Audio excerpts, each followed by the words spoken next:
Ito ay pwede sa lahat ng manonood.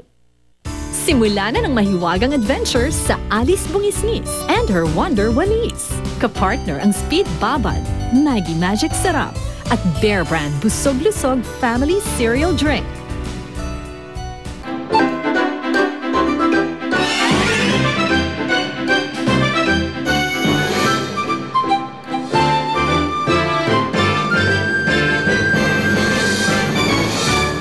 May napansin po ba kayo na nakatira dun sa bahay na mapuno at mababa dun sa looban? Bumalik na sila sa San Marcelino. Sa ampunan? Ibig mo sabihin, nakatira na si Esmeralda sa bahay ampunan? Oo, kaya hindi ko na pwedeng ibalik si Gelay doon. Siguradong mapapahamak lang siya sa kamay ng mangkukulam na yun. Bakit sinabi mo kay Alice na tatay niya si Hilario? Wala akong sinasabi kay Alice, Chang. Nung sinabi mo kay Gelay ang totoo, sinabi mo na rin kay Alice dahil nasa katawan ni Gelay si Alice! Anong gagawin ko ngayon? Babalikan ko ba si tatay? Pero importanteng makita ko si Gelay. Spade? Si Alice. Asan siya? Ba't parang gusto mo na makita si Ate Alice? Gusto ko lang sanang mag-sorry ng personal sa kanya. Okay lang ba samayin mo na dito muna ako? Don't worry. Sagot kita kay Mami. Sige na. Good night. Papa Jesus, sana po okay lang si Ate Alice. Sana po magkita na kami para po magbalik na ako sa dati kong katawan.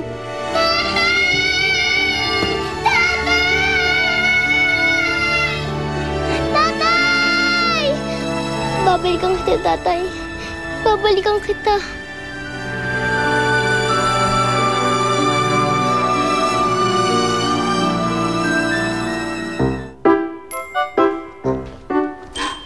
Kung hindi lang ako uunahan, hindi ako pupuslit dito eh.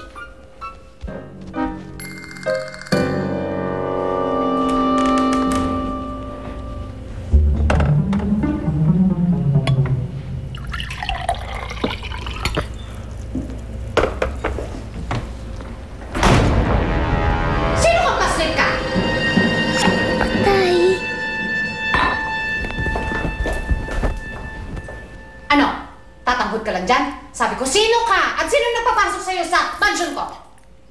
Ako po si Gelay. Kaibigan po ko ni Kuya Spade. Spade! Spade! Halika nga dito!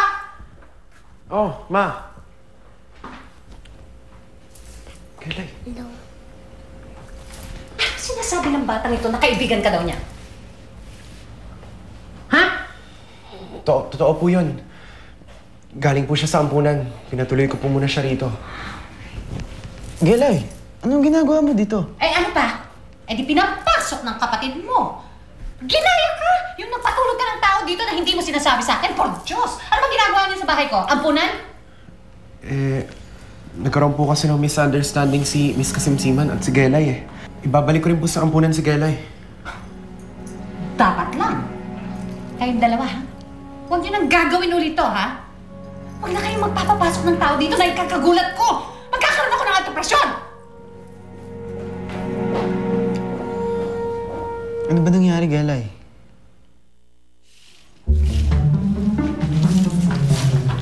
Ito yun eh, di ba?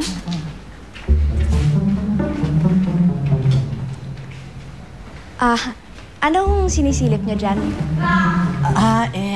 Magtatanong lang kami sana, Ining. Nandiyan ba si Gelay? Bakit to? Kaano-ano niyo po si Gelay? Kaibigan niya kami. Pwede siya makausap. Wala na po siya rito eh. Naglayas. Saan nagpunta? Pag naglalayas po ba yung isang tao, sinasabi kung saan siya nagpupunta? Totoo ba yung nadinig ko? Hindi tunay na anak si Alice ni Tita Esmeralda? Yun ang totoo. Masama talaga siyang tao, Ace. Ay, kay Ace pala.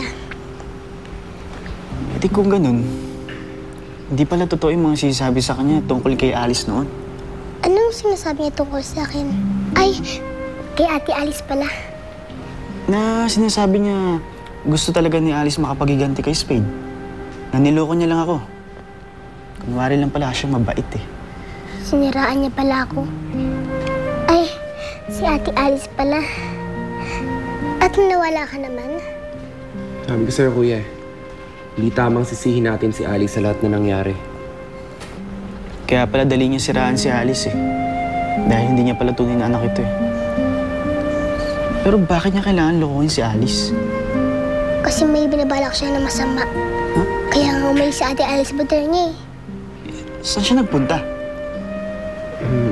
Ewan. Aalamin pa lang namin. Paano, kuya? Di mas lalong dapat tayo mag-apologize kay Alice niyan, di ba? Buti nga umalis na yung batang yun eh. Masyadong epal. Kala mo si Alice kung umasta. Sige ho, marami pa po akong gagawin.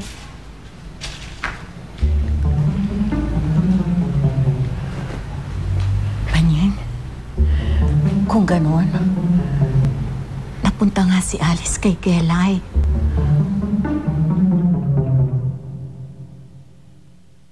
Kung andito kaya si Ate Alice, hihingi ng tawad si Ace. Ay, Kuya Ace pala. Siguro. Malawak naman ang isip ni Ate Alice eh. Kaya siguro ko sa'yo na naiintindihan niya kayo magkapatid. Alam mo, kahapon ko pa napapansin. Parang hindi ka bata kung magsalita. Ha? Eh, ganun po talaga yung pag lumaki ka sa ampunan kay Spade. Marami na po kami pinadaanan na problema, kaya para kami matanda minsan o mag-isip. Mabuti pa kay Spade, tulungan mo na lang ko hanapin si Ate Alice. Tara.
Tubig mo.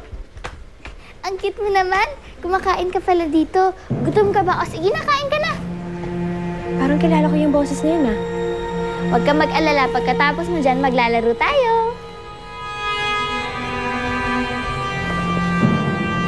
Ikaw? Bruwa ka? Ano ginagawa mo dito? Ate Queenie? Ate Queenie, ano ginawa mo kay Puccini? Ha?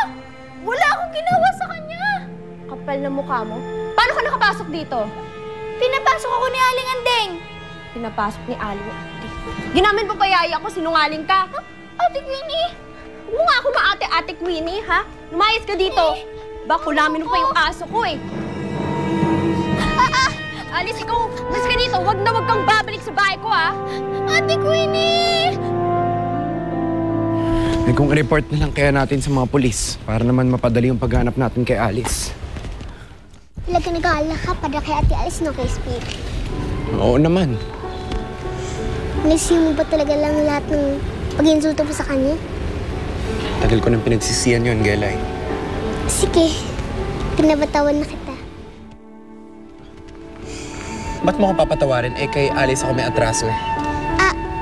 Ang ibig mo sabihin, pag narinig na Ate Alice ang sorry mo, siguradong papatawarin ka na.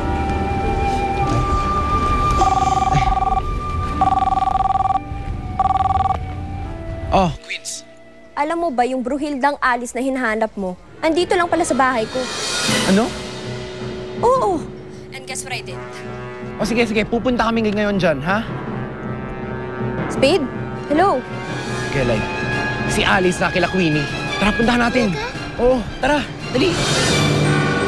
Ate Queenie, wag mo naman ako palayasin. Hindi ko naman inaaway si Papi. Ate Queenie! Hindi na lang malapit lang yung mall kila Queenie.